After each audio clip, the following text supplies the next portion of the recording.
안녕하세요. 드라마 리뷰하는 카피바라 다시바라입니다. 구독과 좋아요는 큰 힘이 됩니다. 그럼 대운을 잡아라 28화 바로 시작하겠습니다. 할머니 꿈을 꾸다 눈물을 흘리며 드디어 잠에서 깨어난 무철. 노인이 이를 발견하고 무철에게 다가가자 무철은 여기가 어디냐며 제가 왜 여기 있냐 묻는데요. 노인은 길에 쓰러져 있는 무철을 여기로 데려왔다 대답합니다. 그러자 생각이 난다며 갑자기 무언가 기억난 듯 시간을 묻고는 구해주신 은혜는 잊지 않겠다며 급히 집을 나서는데요. 밖으로 나온 무철은 계속 할머니를 부르며 우리 집에 가야 한다 말합니다. 대식은 경매를 마치고 이제 이 집의 집주인이 됐다는 생각에 정말 기뻐하는데요. 해숙에게는 뭐라고 말할지가 고민입니다. 금옥은 골목에서 진태를 마주치는데요. 차를 새로 샀냐는 금옥의 말에 완전 신형이라며 규태가 사주었다 말하죠. 이 말을 들은 금옥은 규태 오빠는 민영이 수술비 대느라 기둥불이 다 뽑힌 줄 알았는데 라며 갸우뚱거립니다. 그 시각 규태는 금은방에 와 있는데요. 마침 울리는 핸드폰. 받아보니 부동산이라며 여기 땅에 관심 있냐 묻습니다. 일전에 갔던 신도시 개발 계획인 땅 주인인 듯 하네요. 규태는 주말에 만날 약속을 잡고 끊습니다. 그리곤 계속하던 쇼핑을 이어서 하는데요. 반지에 이어 팔찌까지 사겠다 말합니다. 규태를 보고 부티가 흐른다며 너무 근사할 거라는 금은방 사장의 사탕 발림에 규태는 매우 흡족해합니다. 부동산으로 돌아온 규태. 역시 금이 최고라며 신이 나서 기쁨을 감추지 못하는데요. 그때 해숙이 찾아옵니다.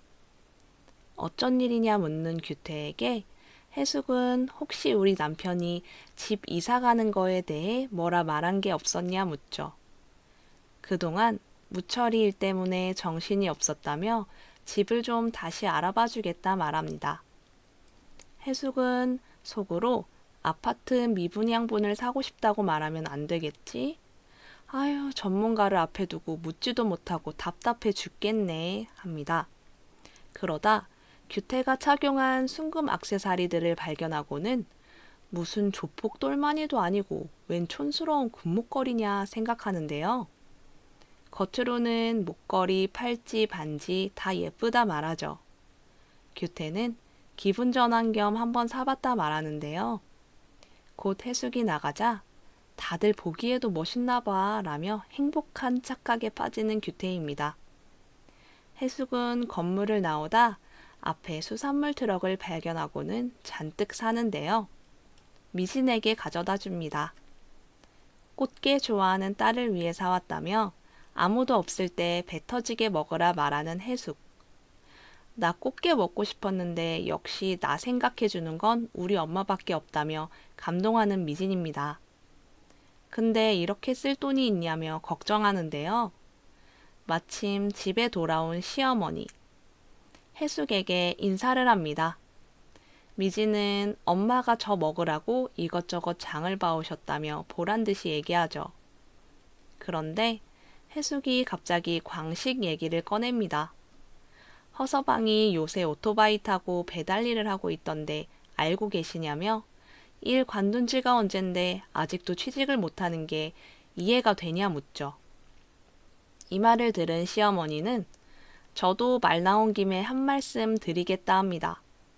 저번에 우리 애 불러서 그 문제로 뭐라고 한 소리 했냐며 애들 문제는 애들이 알아서 하게 두라 말하는데요. 허서방이 그걸 일렸냐, 우리 딸만 쏙 빼고 꽃게를 줬냐, 시집 올 때 달랑 몸만 온 게 괘씸해도 여태 참았다. 양쪽에서 큰 소리가 오갑니다. 점점 감정이 격해지는 두 사람. 곤란한 미진이 어떻게든 말리려고 하지만 결국 시어머니는 씩씩거리며 자리를 뜨고 해숙도 나가버립니다. 어딘가에 전화를 거는 서우. 친구에게 정아의 신혼여행 일정에 대해 묻는데요.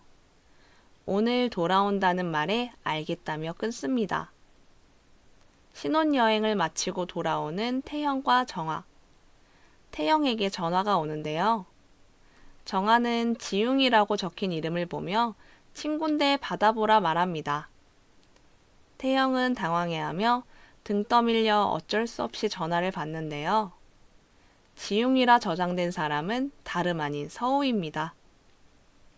한국에 돌아왔냐며 많이 보고 싶었는데 지금 볼 수 있냐 묻죠.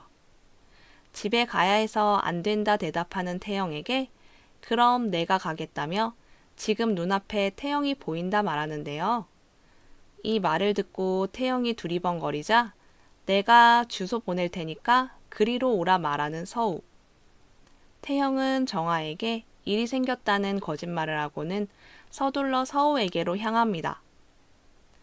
금옥의 가게에서 다시 만난 두 사람. 서우는 어떻게 된 거냐 묻는 태영에게 다짜고짜 물을 퍼붓습니다. 무슨 짓이냐 화를 내는 태영에게 서우는 사실관계를 따져 묻는데요. 태영이 거칠게 서우의 팔목을 휘어잡자 마침 석진이 가게로 들어와 그만하라 말합니다. 태영은 자긴 잘못한 게 없다 하는데요. 이에 서우는 더욱 분통해하며 여자친구도 있는 주제에 나랑 양다리 걸쳐놓고 뭐? 잘못을 안 해? 결혼할 여자도 있는데 나한테 여행은 왜 가자고 했냐? 내가 그렇게 우스워? 라고 소리치죠. 그러자 태영은 너 남자 많은 거 다 알고 있었다며 넌 한번 데리고 놀 여자. 딱 그 정도라 말합니다. 말리던 석진도 이 말을 듣고는 화를 내며 그만하라 소리치는데 그 사이 서우는 밖으로 나가버리죠. 밖으로 나간 서우를 찾는 석진. 그치만 어디에도 보이지 않네요. 태하는 마이너스인 통장 잔고를 보며 골머리를 앓고 있는데요. 아진에게 전화가 옵니다. 전화를 받지 않자 문자가 오는데요. 할 얘기 마저 해야 하니 지금 당장 나오라는 아진. 그치만 태아는 만날 생각이 전혀 없습니다. 빚도 갚아야 하는데 집까지 경매에 넘어갔다 생각하니 앞이 깜깜해진 태아는 미자의 방에 들어가 잠깐 얘기 좀 하자 말을 거는데요. 아무리 불러도 미동도 안 차 이불을 걷어보니 미자의 상태가 심상치 않습니다. 집으로 돌아온 해숙. 미진의 집에서 사부인과 다툰 것을 되뇌이는데요. 급히 집을 나서는 태아를 발견하고 어디 가냐 묻습니다. 태아는 미자가 아파 약국에 간다 말하곤 서둘러 나갑니다. 미자가 아프다는 말에 걱정이 되는 해숙입니다. 아재는 태아가 전화를 받지 않자 답답해하고 있는데요. 가게로 빚쟁이들이 찾아와 태아 그놈이랑 한패 아니냐며 당장 어딨냐 말하라 윽박을 지릅니다. 그러나 거칠게 팔을 잡는 빚쟁이들에게도 전혀 밀리지 않는 아진.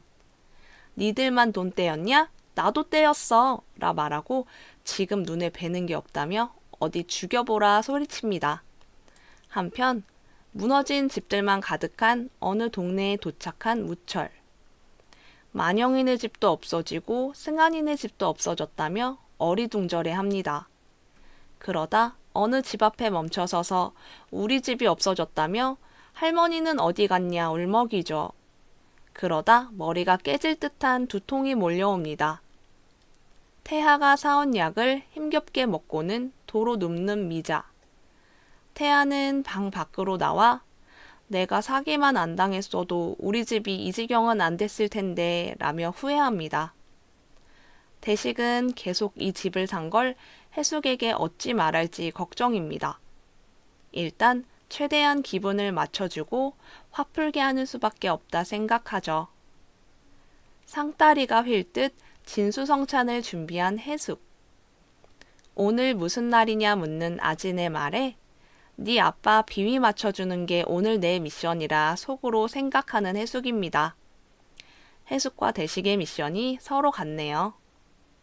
석진은 오픈이 며칠 안 남아 식사에 함께하지 못합니다. 곧 해숙의 칭찬을 입이 마르도록 늘어놓는 대식. 외모에 손맛까지 젊을 때 한눈에 반해서 뿅 가버렸다 얘기하는데요. 이에 질세라 해숙도 대식 같은 사람 세상에 둘도 없다며 3대가 덕을 쌓아 가능했다 말하죠. 두 분 화해하신 거냐 묻는 아진에게 우리가 언제 싸웠냐며 서로 음식을 먹여줍니다. 방으로 들어온 대식은 이 정도 밑밥이면 충분히 성공할 수 있을 거라며 말 잘하자 다짐하는데요.